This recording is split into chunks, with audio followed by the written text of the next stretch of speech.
No matter your age, there are ways to help prevent heart disease in women. Nurse practitioner Sammy Clarkson joins us in the sponsored interview as we continue with Intermountain Health's focus on women and heart health this month.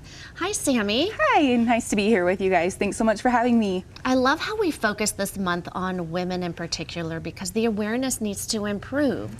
And we can start with starting early. Absolutely. A study in 2020 actually recently showed that younger and younger women are having heart attacks, which is scary and concerning. And so we really need to put the emphasis on getting checked earlier and earlier. It's never too young to start being proactive and taking care of your health. This is a wake-up call for a lot of us, myself included. So let's break it down by the decades. Talk to me about women in their 20s. So women in your 20s, it's really important that you go and get your annual wellness exams.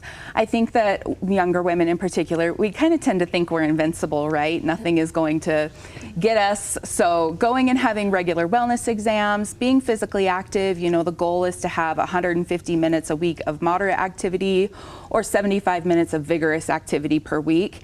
And then obviously you want to avoid smoking, vaping, and even secondhand smoke. Studies have shown that women who are non-smokers who are exposed to secondhand smoke actually have a 30% risk of developing lung cancer secondary to that exposure. Okay, jumping into the 30s, what else can we add to this list? So I think that in our 30s, one of the issues that we have is that our health goes by the wayside of our careers and our families, right? We're all very busy. So making heart healthy living a family focus, find a heart healthy diet that everyone will eat, participate in kids' activities. It's also really important to know your family history. Get talking to your mom, dad, grandpa about what kind of family history is there, especially heart disease history. That way you can have more proactive conversations with your healthcare provider. And then you also want to make sure that you're managing your stress levels. People don't understand, but long-term chronic stress can lead to a risk of having elevated heart rate and elevated blood pressure, which can damage your arteries in the long term, which can cause heart disease. Okay, Sammy, I'm sure you have seen my eyes go wide several times throughout this. I'm taking notes. Here we go. Talk to me about the tips for your 40s. Okay, so in our 40s, we all know, we've all heard it, our metabolism slows down, right? So it is important to try and maintain a healthy weight. We've already talked about that heart healthy diet and physical exercise. You want to keep it up. You also want to make sure that you have your blood sugar level checked.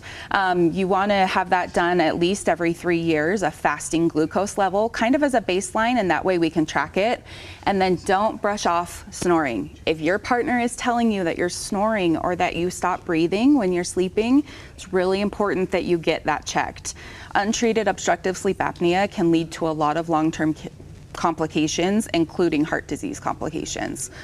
And then speaking of sleeping, that's also a risk factor if we're not getting enough of that sleep. Absolutely. It goes hand in hand with that stress level, right? If your stress level is so high that then you are not sleeping, that creates long-term issues as well. So you really want to aim for that 8 hours a night, really good restful sleep in order to lower your heart disease risk. Okay, Sammy, what other tips do you have just in general if we need to start right now, all ages? So all ages, I would say choose a healthy eating plan. You know, you really want to watch the amount of sodium you're intaking. You want to limit the amount of red meat and sugar sweetened beverages that you're eating. Be physically active like we talked about, and then learning the signs of a heart attack or stroke. Women in particular may not have that crushing chest pain, that numbness down their arm. Women may have more vague symptoms such as being fatigued or having nausea. I've also seen some women present with pain like in between their shoulder blades. And so just being really aware and in tune of your body and getting it checked out.